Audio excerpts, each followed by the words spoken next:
Good morning, friends. My name is Chandravardhan, and I welcome you all to PCS Educare, one of the India's leading educational platform. नमस्कार, जय हिंद, वंदे मातरम। मैं हूं चंद्रवर्धन और स्वागत है आपका पीसीएस एडुकेयर में। दोस्तों, हाल ही में गवर्नमेंट ने सरकार ने अग्निपथ स्कीम लॉन्च की है, जिस पर काफी ज्यादा बवाल हो रहा है। ठीक है, तो ये जो है आपका रिक्रूटिंग स्कीम है सोल्जर्स के लिए, जो कि तीनों सर्विसेज के लिए है, आर्मी, नेवी और एयरफोर्स के लिए। तो आइए देखते हैं इस वीडियो में अग्निपथ योजना आखिर है क्या, और इससे जुड़ी जितनी भी कंट्रोवर्सीज हैं, जो भी बवाल हो रहे हैं, उन सब के बारे में हम लोग देखेंगे। उससे पहले आप देख सकते हैं यहाँ पर राजनाथ सिंह जी हैं, हमारे रक्षा मंत्री, और तीनों सेना के यहाँ पर प्रमुख हैं, जो कि साथ में मिलकर के अग्निपथ योजना या फिर अग्निवीर योजना कह सकते हैं इसको। अग्निपथ योजना का नाम है, और जो इस योजना से जुड़कर सैनिक तैयार होंगे उनको अग्निवीर कहा जाएगा। ठीक है, तो ये जो है 4 साल के लिए आपका स्कीम है, जिससे कि युवा जो है उनको सशस्त्र बलों में सेवा करने का मौका मिलेगा। योजना के तहत सेना में शामिल जो युवा होंगे उनको अग्निवीर कहा जाएगा। ये सब आप लोग न्यूज में सुन ही रहे होंगे। नई योजना के तहत 45,000 से 50,000 सैनिकों की सालाना भर्ती की जाएगी। ठीक है, और अधिकांश जो होंगे वो 4 साल के बाद सेवा छोड़ देंगे। मतलब ये टोटल जो स्कीम होगी वो 4 सालों के लिए ही होगी। ठीक है, और 4 साल के बाद जितने भी सैनिक होंगे उसमें से 25%, मतलब 1/4 जो होंगे, उनको मौका मिलेगा अगले 15 साल तक के लिए सेवा में देने का। और बाकी जो आपके होंगे 3/4, मतलब 75% जो होंगे वो बाहर हो जाएंगे। ठीक है, वो बाहर हो जाएंगे और उनको कुछ बेनिफिट्स मिलेगा, जिसके साथ कि वो अपना आगे जीवन बसर कर सकते हैं। ठीक है, तो ये होगा आपका अग्निवीर स्कीम, अग्निपथ स्कीम। ठीक है, और ये जो जितना भी होगा वो अधिकारी रैंक के नीचे के कर्मियों के लिए है, जो कमीशन अधिकारी हैं उनके लिए ये नहीं है। ठीक है, तो सबसे पहली बात तो ये है। अब पात्रता मापदंड क्या है, तो जैसा मैंने आपको बताया कि 4 साल के लिए होगा, और शुरुआत कहाँ से होगी, तो 17.5 वर्ष से लेकर 21 वर्ष की आयु तक होगी। ठीक है, और ये जो 4 साल का है ना, 4 साल का जो सेवा है, इसी पर बहुत ज्यादा बवाल है। और सबसे ज्यादा बवाल किस बात पर है कि इन्होंने क्या किया है कि जो पिछले 2 साल से जो वैकेंसीज आ रही थी, ठीक है, पिछले 2 सालों से वैकेंसीज आई ही नहीं बिल्कुल। और जो लोग तैयारी कर रहे हैं पिछले 3 से 4 सालों से, जो लोग तैयारी कर रहे हैं, जो लोग की फिजिकल देज करके बैठे हुए हैं और जिनका केवल रिटर्न बाकी था, वो सब को क्या इन्होंने कर दिया, कैंसिल कर दिया। और बोल रहे हैं कि नई जो स्कीम है उसी के तहत अब जो है भर्ती की जाएगी। तो वो जो विद्यार्थी जो कि पिछले 2 साल से 3 से 4 साल से तैयारी करके बैठे हैं, फिजिकल निकाल करके बैठे हैं, तो उनमें तो नाराजगी होना जायज है, उनमें बिल्कुल नाराजगी होना जायज है, क्योंकि ये कर ही ऐसा रहे हैं। इनको ऐसा नहीं करना चाहिए था।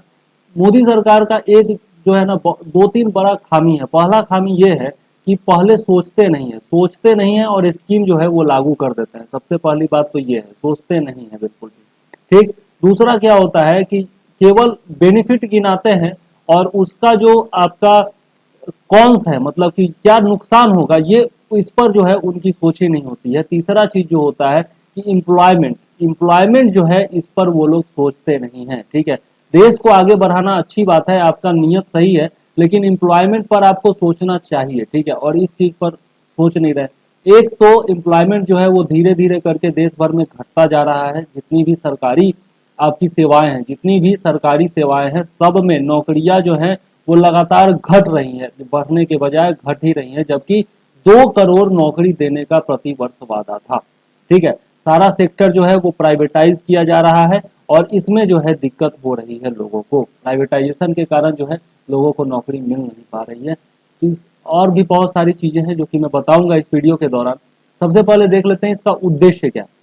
इसका उद्देश्य है कि भारतीय सशस्त्र बलों की औसत आयु जो है प्रोफाइल, उसमें 4 से 5 साल की कमी आ जाएगी। वर्तमान में जो एज है वो औसत आयु 32 वर्ष है, जो कि 6 से 7 वर्ष घट करके 26 साल हो जाएगा। ठीक है, तो ये अच्छी बात है कि देश की सेना जो है वो युवा हो जाएगी, इसमें तो कोई शक नहीं है।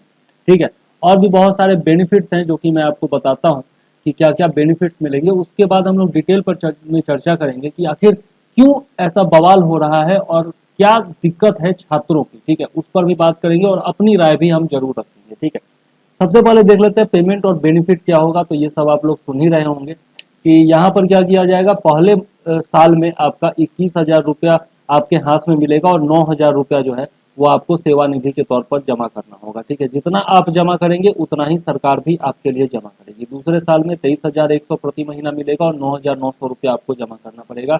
और इसी तरह से चौथे साल में आपका 28,000 रुपया हाथ में मिलेगा और 12,000 रुपया जो है प्रति महीना आप जमा करेंगे सेवानिधि में। जितना आप जमा करेंगे उतना ही सरकार भी जमा करेगी और टोटल कंट्रीब्यूशन जो हो जाएगा वो 10,04,000 रुपया हो जाएगा।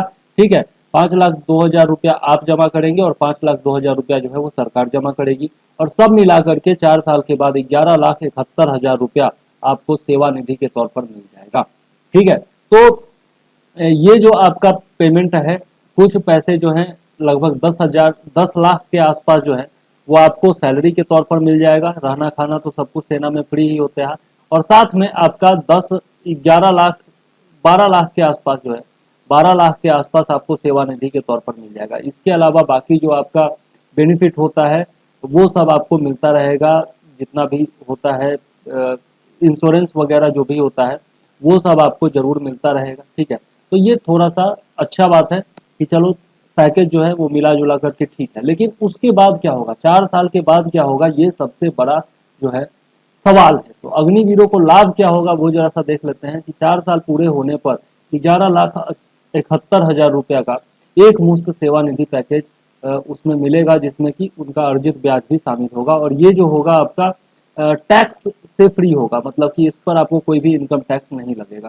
4 साल के लिए 48 लाख रुपए का जीवन बीमा कवर दिया जाएगा।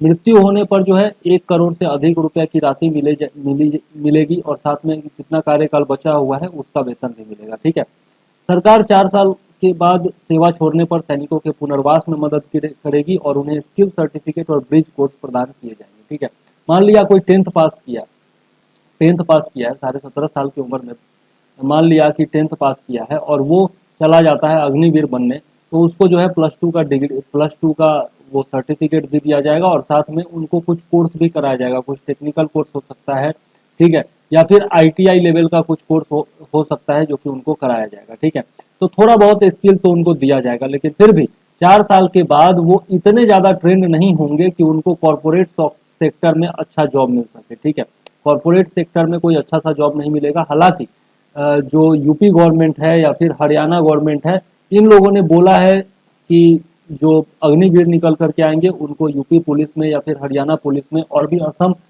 वगैरह जो हैं उन्होंने भी ऐसी घोषणा की है कि उनको प्रेफरेंस दिया जाएगा। साथ ही गृह मंत्रालय ने घोषणा की है कि CAPF central armed police forces और जो असम राइफल्स है उसमें जो है इनको प्रेफरेंस दिया जाएगा। असम राइफल्स के जो जवान होंगे, जो वैकेंसी होगी उसमें भी इनको प्रेफरेंस दिया जाएगा। तो कुछ सरकारों ने घोषणा की है, कुछ केंद्र सरकार ने भी घोषणा की है और कुछ इंडस्ट्रियलिस्ट जो हैं उन्होंने भी घोषणा की है कि इन लोगों को जो है अच्छा पैकेज या फिर बाद में इन लोगों को काम पर रखेंगे वो लोग। ठीक है, तो ये सब कुछ बेनिफिट जरूर हैं, लेकिन फिर भी कंट्रोवर्सी तो कंट्रोवर्सी है, इसमें नाराजगी होना जायज है लोगों का, क्योंकि जो पिछले वर्ष की वैकेंसीज थी उन सबको हटा दिया गया है और जो लोग तैयारी कर रहे थे पहले से उन लोगों के लिए बड़ा दिक्कत हो गया है। ठीक है, तो अब हम लोग देखते हैं कि आखिर दिक्कत क्या है। दिक्कत जो सबसे पहले मैंने बताया कि जो लोग तैयारी कर रहे हैं इतने सालों से, उन लोगों को का जो वैकेंसी पहले से फिक्स्ड है उनको कैंसिल नहीं करना चाहिए था, उनको बिल्कुल भी कैंसिल नहीं करना चाहिए था। ये सबसे बड़ी नाराजगी है क्योंकि वो लोग 2 से 4 साल से तैयारी ऑलरेडी कर रहे हैं। ठीक है, दूसरा चीज है इसमें जो नुकसान है कि 4 साल में 4 इयर्स में आप कितना ट्रेनिंग दे दीजिएगा कि सेना के जो जवान होंगे वो इतने ज्यादा स्किल्ड हो जाएंगे कि भारतीय सेना में मदद कर पाएंगे वो और आपके लिए जान देने के लिए तैयार हो जाएंगे। तो और ये जो 4 साल है इसमें 6 महीने का ट्रेनिंग, ठीक है, 6 मंथ का ट्रेनिंग है और उसके बाद जो है उनको प्लेस्ड किया जाएगा। तो 6 मंथ के ट्रेनिंग में जहाँ पर इतने सालों की ट्रेनिंग होती है तब जा करके जवान बन पाते हैं और जान पर खेलने के लिए तैयार होते हैं। 6 महीने में आप उनको क्या ऐसा ट्रेनिंग दे दीजिएगा जिससे कि वो आपके लिए जान देने को तैयार हो जाए। और 4 साल जब वो जॉब कर लेंगे, एक्सपीरियंस हो जाएगा, उसके बाद फिर आप उनको थ्रो कर देंगे, मतलब कि बाहर निकाल देंगे, तो सेना को इससे फायदा क्या होने जा रहा है, ये एक बड़ा सवाल है। अब फायदा क्या होगा सरकार के लिहाज से वो आगे हम लोग देखेंगे कि पेंशन जो है, अच्छा सबसे बड़ी बात है कि इसमें पेंशन भी नहीं है। ये भी एक हमारे समाज में आज भी कोई भी नौकरी जो देखा जाता है उसमें पेंशन जो है वो जरूर देखा जाता है। पेंशन अगर है तो उस नौकरी को अस्थाई माना जाता है, वरना उसको जो है टेम्पोररी माना जाता है और उस नौकरी की कोई वैल्यू नहीं दी जाती है। हमारे समाज में आज भी ये मेंटालिटी है, हालांकि ये मेंटालिटी गलत है, लेकिन ये मेंटालिटी है तो है। अब इसको इतना जल्दी तो समाज से निकाला जा नहीं सकता है। और चूंकि सेना के जवानों को पेंशन मिलता आया है, इसलिए अब जो पेंशन नहीं मिलेगा, तो ये बहुत बड़ा सवाल है कि 4 साल के बाद उनको पेंशन भी नहीं मिलेगा तो आखिर वो करेंगे क्या। ठीक है। अब सरकार का क्या कहना है उस पर जरा सा देख लेते हैं कि सरकार का कहना है कि भैया 4 साल के बाद 17.5 से 21 साल का आयु, ठीक है। अब मैक्सिमम जो है 21 साल का आयु है और 4 साल के बाद अगर निकल जाते हैं तो 25 साल में वो निकलेंगे, ठीक है। तो 25 साल के बाद उनके पास क्या होगा, उनके पास जो है लगभग 12 लाख रुपया वो कमा चुके होंगे। सबसे पहली बात, 12 लाख रुपया कमा चुके होंगे। 4 साल में जितना सैलरी मिलेगा अगर उसको खत्म कर दिए तब की भी बात कर रहे हैं, 12 लाख रुपया उनको मिलेगा हाथ में। तो उसके अलावा लोन वगैरह जो है वो बैंक से आसानी से मिल जाएगा। तो 12 लाख में वो अपना कोई बिजनेस शुरू कर सकते हैं, या फिर आगे किसी गवर्नमेंट जॉब की तैयारी करना चाहते हैं तो उसमें भी तैयारी कर सकते हैं। लेकिन बात ये है कि 4 साल जो पढ़ने की उम्र निकल जाएगी, उसके बाद गवर्नमेंट जॉब की तैयारी करेंगे तो उनका काम नहीं होगा, ठीक है। तो उनको बड़ा दिक्कत होगा इस चीज़ में, ये तय बात है। CAPF वगैरह में जा सकते हैं, लेकिन उसमें भी जो है बहुत ज़्यादा मुश्किल का सामना जरूर करना पड़ जाएगा, ठीक है। तो और फायदा क्या होगा, फायदा ये होगा कि डिसिप्लिन लाइफ जो है उनकी डिसिप्लिन हो जाएगी। तो ये जो है डिसिप्लिन्ड लाइफ का बहुत ज़्यादा फायदा मिलता है, पूरे जीवन भर इसका फायदा मिल सकता है कि डिसिप्लिन्ड उनकी लाइफ हो जाएगी। दूसरा कि 25 साल के उम्र तक कितना लोग कमा लेता है, नहीं कमा पाता है। बहुत सारे लोग तो जो है 30-30 साल 35-35 साल की उम्र तक तैयारी ही करते रह जाते हैं गवर्नमेंट जॉब का। खास करके जो मैं देख रहा हूँ आज के डेट में जो हमारे यहाँ हाल है, उसके हिसाब से 30 साल 35 साल के उम्र तक जो है लोग तैयारी ही करते रहते हैं। तो वैसी स्थिति में जो अग्निवीर होंगे उनके पास अच्छा खासा पैसा कमा चुके होंगे, वो 12 लाख रुपया कमा चुके होंगे, उनके पास अ, जो है डिसिप्लिन्ड लाइफ होगी, तो उनका जीवन जो है थोड़ा सा सरल हो जाएगा, ठीक है। इसके अलावा जो कुछ नहीं करते हैं, जो कुछ नहीं करते हैं गांव के युवा, जो कि 10th के बाद जो है वो अपना कोई काम में लग जाते हैं, या फिर जो मतलब कि छोटा मोटा काम करने में लग जाते हैं, जो जिनको पढ़ने लिखने में मन नहीं लगता है ज़्यादा, उन लोगों के लिए ज़्यादा बेनिफिशियल है कि भाई पढ़ने लिखने में मन नहीं लग रहा है तो इधर उधर बउआने से ज़्यादा अच्छा है कि आप जो है अग्निवीर का ट्रेनिंग ले लीजिए, देश की सेवा भी कीजिए और पैसा भी कमाइए, और बाद में जब आपको जो आपको करना था वो आप कर सकते हैं बाद में, ठीक है। और दूसरा चीज है कि ये वॉलेंट्री है, मतलब कि आपको जबरदस्ती तो किया नहीं जा सकता। इजराइल की तरह यहाँ पर तो है नहीं कि आपको जो है इसमें योगदान देना ही है। तो यदि ये आपके पास एक ऑप्शन है कि यदि आप देश की सेवा करना चाहते हैं और इस स्कीम का लाभ उठाना चाहते हैं तो जरूर उठाइए। दूसरा चीज है, सबसे बड़ी जो घटिया बात है वो यही है कि जो लोग पहले से तैयारी कर रहे हैं उनका वैकेंसी जो रद्द कर दिया गया, वो सबसे ज्यादा दिक्कत वाली बात है और उसी का आक्रोश सबसे ज्यादा है। सरकार का सबसे बड़ा गलती है कि सोचते नहीं है और स्कीम लागू कर देते हैं, और पहले स्कीम लागू कर देते हैं उसके बाद फिर सोचना शुरू करते हैं। उसके बाद जब तांडव शुरू होता है, रेलों को जलाया जाता है और विरोध प्रदर्शन होता है, विपक्षी बोलने लगते हैं, तब जा करके ये काम करते हैं। उसके बाद अगर पेंशन की बात है तो पेंशन जब आप 4 साल काम करा करके यहाँ पर खत्म कर रहे हो तो नेताओं का पेंशन खत्म क्यों नहीं करते। नेता भी तो 5 साल के लिए चुने जाते हैं ना, 5 ईयर्स के लिए वो भी चुने जाते हैं और उसके बाद उनको लाइफ लॉन्ग बेनिफिट मिलता है। लाइफ लॉन्ग जो है उनको बेनिफिट दिया जाता है, पेंशन दिया जाता है। तो इनका भी पेंशन जो है वो खत्म कीजिए, इनका भी पेंशन खत्म कीजिए। ज्यादा देश को फायदा नहीं होगा, लेकिन जो संदेश जाएगा, जो मैसेज जाएगा, वो देश में बहुत ही स्ट्रांग जाएगा कि आपने नेताओं का भी पेंशन खत्म किया है। 5 साल के लिए चुने जाते हैं और पूरे लाइफ लॉन्ग आप जो है उनको पेंशन देते हैं। तो इससे युवाओं में बहुत ही ज्यादा निगेटिविटी फैलती है कि भैया उनको क्या ऐसा वो काम कर रहे हैं, जा करके संसद में बैठे रहते हैं, संसद भी पूरा सत्र चलने नहीं देते हैं, हंगामा करते रहते हैं। 5 साल तो वो लोग जो है घोड़ा बेच करके सो जाते हैं मतलब कि जीतने के बाद, और उसके बाद जो है केवल रिश्वत लेकर के और घोटाला करके अपना जीवन जो है वो चलाते हैं और देश को लूटते हैं। तो उनको पेंशन क्यों दिया जाए, जबकि जो जवान 4 साल आपका मेहनत कर रहा है, 4 साल देश की सेवा कर रहा है, तो उसको पेंशन क्यों नहीं दिया जा रहा है। उसको भी पेंशन, या तो उसको भी पेंशन दीजिए या फिर नेताओं का भी पेंशन खत्म कीजिए, ठीक है। तो ये बात जो है एकदम जायज है। जो लोग हैं जो कह रहे हैं ये चीज एकदम जायज है और उनका गुस्सा भी जायज है।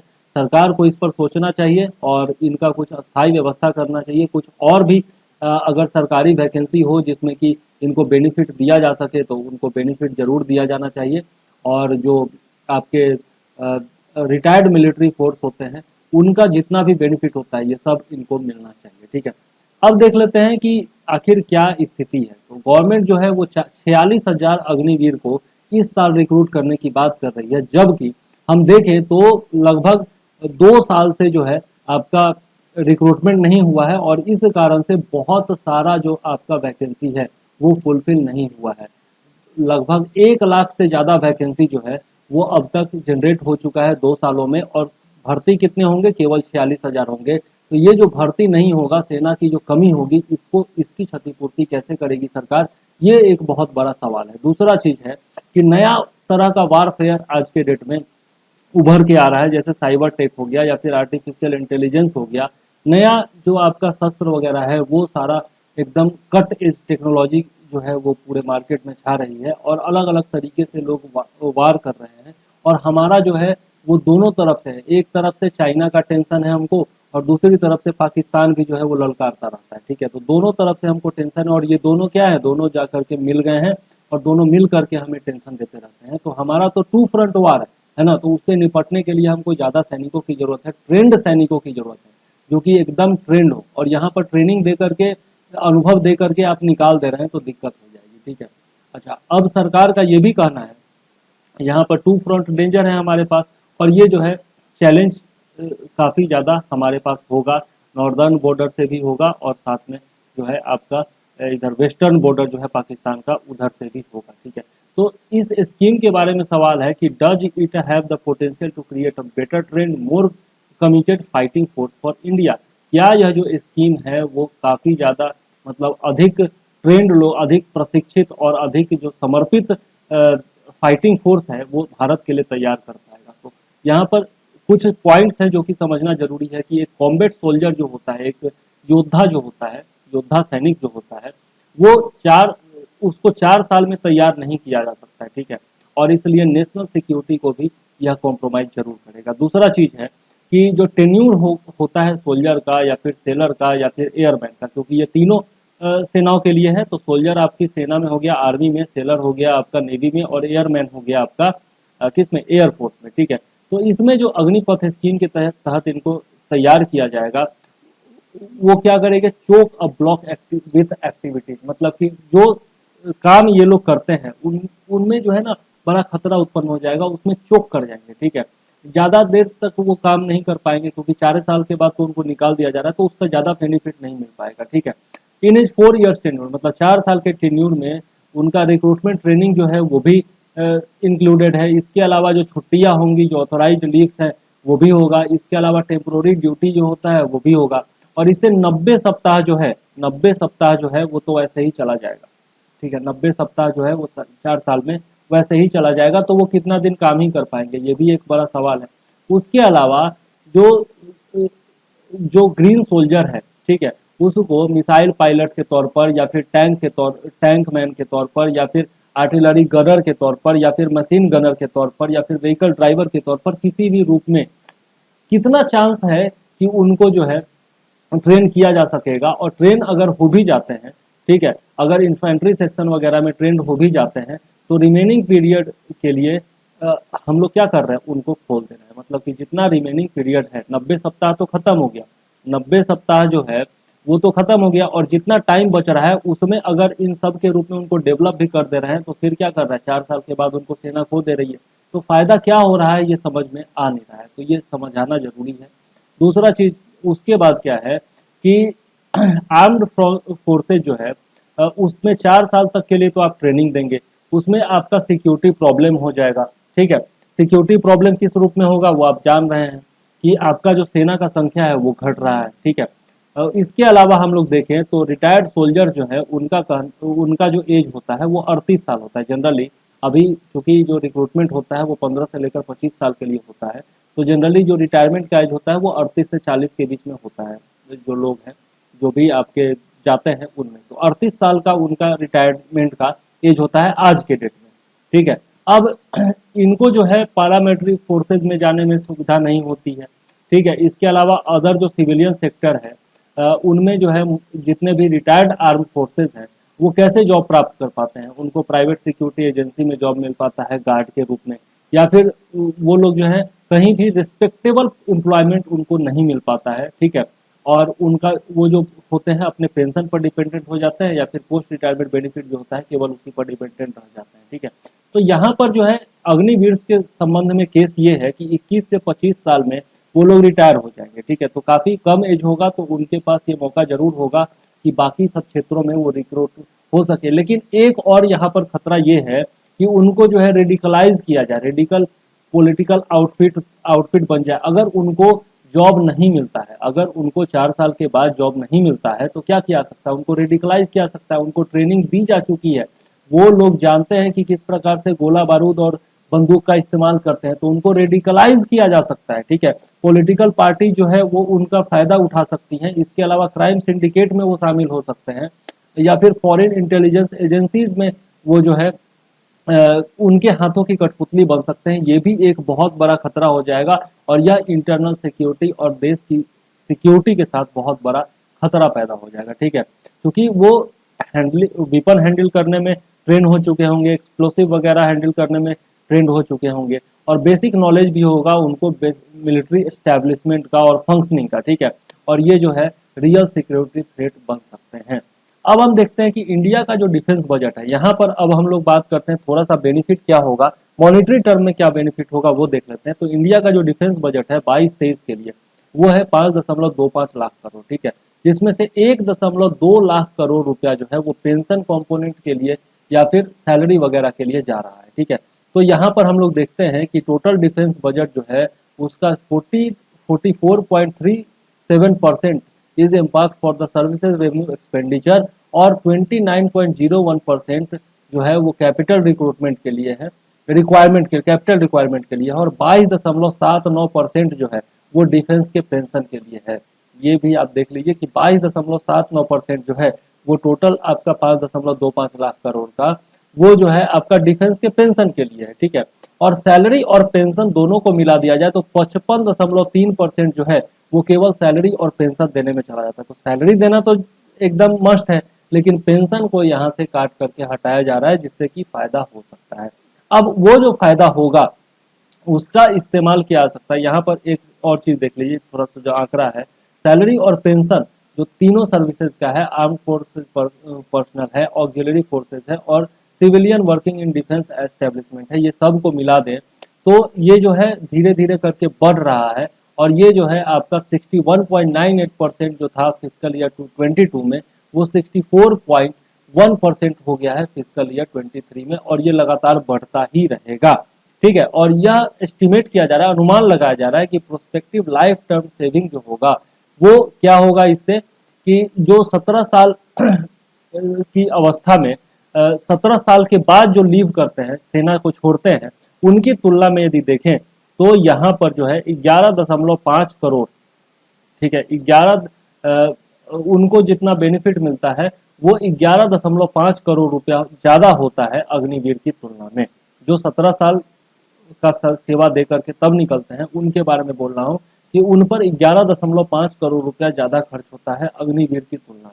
तो ये जो पैसा होगा वो जरूर बच जाएगा, और उसका इस्तेमाल जो है नए टेक्नोलॉजी में किया जा सकेगा, नए इंटेलिजेंस सिस्टम मंगवाने में किया जा सकेगा, जैसे इंटेलिजेंस हो गया, सर्विलेंस हो गया, या फिर रिकॉनेसेंस हो गया, ये सब में इसका इस्तेमाल किया जा सकेगा। और स्पेस टेक्नोलॉजी है, ठीक है, साइबर स्पेस कैपेबिलिटीज है, ये सब को बढ़ाने में उस पैसे का इस्तेमाल किया जा सकेगा।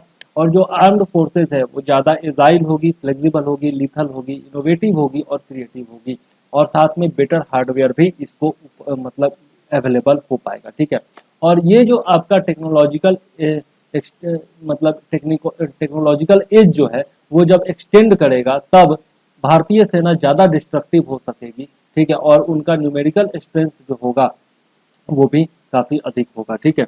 तो मतलब न्यूमेरिकल स्ट्रेंथ तो कम होगा, मतलब कि संख्या में वो जरूर कम होंगे, लेकिन टेक्नोलॉजी वाइज जो है वो ज्यादा अच्छे होंगे, और साथ में ज्यादा घातक भी साबित हो सकेंगे, क्योंकि उनके पास हार्डवेयर बहुत अच्छा होगा, उनके पास कैपेबिलिटी बहुत अच्छी होगी, ठीक है, और साथ में एज भी उनका कम होगा, ठीक है। तो ये जो है कुछ फायदे हैं लेकिन बहुत ज़्यादा घाटा भी है। मैंने आपको बेनिफिट भी बताया, मैंने आपको जो प्रोज है कॉन्स है वो दोनों पर हम लोगों ने डिस्कस किया। अब बात है कि अब सरकार को क्या करना चाहिए। तो सरकार को क्या करना चाहिए, सभी जो स्टेक होल्डर्स हैं, सभी जो स्टेक होल्डर्स हैं उनसे बातचीत करनी चाहिए सबसे पहले। उसके बाद क्या करना चाहिए कि जो पुराने वैकेंसीज हैं, जो पुराने वैकेंसीज हैं उनको जो है बहाली कर देना चाहिए, क्योंकि जो छात्र तैयारी कर रहे हैं उनको दिक्कत ना हो, उनको कैंसिल नहीं करना चाहिए ताकि उनको संतुष्टि मिल जाए।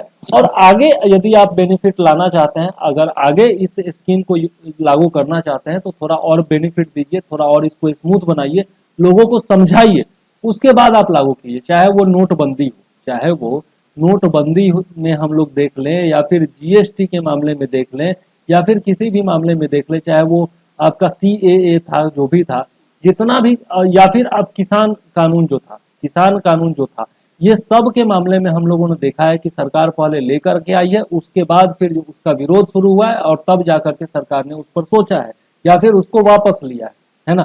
लोगों को समझाने में ये नाकामयाब रहे हैं, जबकि विपक्ष जो है वो विरोध भड़काने में या दंगा भड़काने में काफी ज्यादा सफल रहा है। ठीक है, तो सरकार को जो है इस पर ध्यान देना चाहिए, पहले सब स्टेक होल्डर से बात करनी चाहिए, छात्रों का भी ध्यान रखना चाहिए ताकि उनका भविष्य जो हो वो नुकसान में न जाए। अब क्या है, एक और तुलना की जा रही है, मैं जो देख रहा हूँ कि अमेरिका में, अमेरिका हो गया या फिर आपका यूके हो गया, इसराइल हो गया, ये सब देश में भी ऐसा ही स्कीम ला करके और 4 साल 5 साल के लिए लोगों को रिक्रूट किया जाता है और उसके बाद जो है उनको हटा दिया जाता है। इस प्रकार से कॉस्ट कटिंग भी की गई है, लीन बनाया गया है सेना की संख्या को। ठीक है, तो इन ये देश जो है, अमेरिका हो गया, यूके हो गया, इसराइल हो गया, या फिर जितने भी डेवलप्ड नेशन हैं, उनका उनसे हम भारत की तुलना नहीं कर सकते फिलहाल, क्योंकि हमारे यहाँ सेना के जवान कौन होते हैं, फार्मर्स के बेटे होते हैं, फार्मर्स के बेटे होते हैं। आप देखे होंगे डायलॉग, ये अभी जो आपका आया था पंचायत नाम का वेब सीरीज जो आया था, उसमें लास्ट एपिसोड में एक डायलॉग था कि कौन जाते हैं सेना में मरने के लिए, कौन जाते हैं, जो हमारे गांव के जवान होते हैं, जो गरीब तबके से होते हैं, जो किसानों के बेटे होते हैं, वो जाते हैं। क्योंकि इतना कम पैसा मिलने पर कोई जान देने के लिए तैयार हो जाए तो ये ऐसे ही लोग हो सकते हैं। तो जब वो जान देने के लिए तैयार हैं, देश की सेवा करने के लिए तैयार हैं, तो उनको और ज़्यादा बेनिफिट्स मिलना ही चाहिए। ठीक है, उनको और ज़्यादा बेनिफिट मिलना ही चाहिए। और हमारे यहाँ का आप जो है पर कैपिटा इनकम देख लीजिए और वहाँ इन देशों का पर कैपिटा इनकम देख लीजिए, इन देशों में जो सुविधा दी जाती है वो देख लीजिए, वहाँ पर एम्प्लॉयमेंट जो है वो देख लीजिए, और हमारे देश में जो एम्प्लॉयमेंट है की स्थिति है वो देख लीजिए कि जितने ज़्यादा लोग तैयार होकर के आते हैं, जो 10+2 करते हैं हर साल, जो 10+2 करते हैं हर साल, या फिर ग्रेजुएट होते हैं हर साल, उनकी संख्या कितनी ज़्यादा है, वो स्किल्ड भी नहीं होते हैं, तो फिर उनको जॉब कहाँ मिलेगा। कॉर्पोरेट सॉफ्टवेयर सेक्टर में जॉब नहीं मिल सकता, प्राइवेट सेक्टर में भी उनको डिग्निफाइड जॉब नहीं मिलेगा, तो वो करेंगे आखिर क्या, करेंगे आखिर क्या, रिटायर्ड का मोहर पहले ही लग चुका होगा, है ना। तो बहुत ज़्यादा दिक्कत है, इसको समझाइए, लोगों को समझाइए, इसमें थोड़ा सा और बेनिफिट ऐड कीजिए और तब ये स्कीम लेकर के आइए। लोग इसका स्वागत जरूर करेंगे और देश की सेवा करने के लिए तो हमारे युवा हमेशा तैयार ही रहते हैं। ठीक है, तो इस स्कीम के बारे में इतना ही था, मैंने प्रोज भी बताया, कॉन भी बताया, अपनी राय भी बताई, और मैं जो सोचता हूँ इसके बारे में वो भी बताया। छात्रों का जो छात्रों की जो समस्याएं हैं उनको सुना जाना चाहिए, हमेशा यही होता है। ये राजनाथ सिंह जो हैं, इनके टकला, सॉरी नहीं बोलना चाहिए, लेकिन जो है छात्र जो है ना गुस्सा हुए ना तो इनको थोड़ा सा नुकसान हो सकता है। इनको क्या, किसी को भी नुकसान पहुंचा सकते हैं। आज ही जो है डिप्टी सीएम बिहार के, उनको नुकसान पहुंचाने की कोशिश की गई है। छात्रों से यही अपील करूंगा लास्ट में कि ये जो आप रेलवे चला रहे हैं या फिर देश की संपत्ति को नुकसान पहुंचा रहे हैं, ये गलत चीज है। लेकिन सरकार को भी कहेंगे कि जब रेलवे वाली बारी आई थी तो आपने क्या किया था, जब ट्रेन जलाया गया और जब हंगामा हुआ तब जाकर के उस पर आपने कार्रवाई की और बाकी सब किया। तो जब तक छात्र जो है वो उग्र नहीं होते तब तक आप कार्रवाई करते ही नहीं है, तो ये आपकी भी गलती है। छात्रों को उग्र नहीं होना चाहिए, लेकिन आपको भी जो है उग्र होने से पहले ही सुन लेना चाहिए ताकि छात्र मजबूर होकर के उग्र ना हो। अरे भाई, वो लोग साधारण से लोग हैं, गांव के लोग हैं, कोई मतलब रिक्शा चला करके, कोई ऑटो रिक्शा चला करके अपना पेट पालता है और साथ में पढ़ता भी है।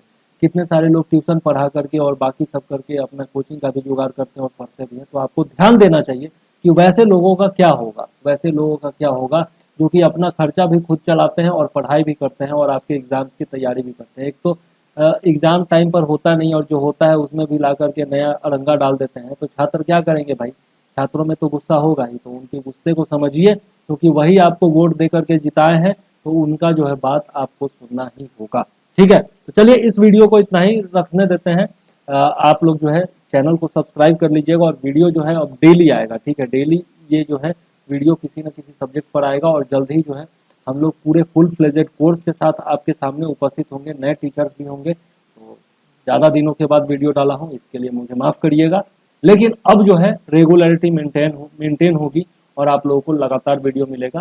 तो आप लोग जो है वो पीसीएस एडुकेयर के साथ जुड़े रहिए, और अब जो है आप लोगों को कोई शिकायत का मौका नहीं दूंगा, ये मैं वादा करता हूँ। ठीक है, तो चैनल पर यदि नए हैं तो सब्सक्राइब कर लीजिए, बेल आइकॉन दबा दीजिए, और साथ में यदि चैनल पर पहले से सदस्य हैं तो लाइक जरूर कर दीजिएगा वीडियो को, और साथ में शेयर भी जरूर कर दीजिएगा। ठीक है, क्योंकि ये वीडियो शेयर करना बहुत ज़्यादा जरूरी है, लोगों तक सही जानकारी पहुंचाना बहुत ज़्यादा जरूरी है। ठीक है, तो इसी के साथ मुझे दीजिए विदा। जय हिंद, वंदे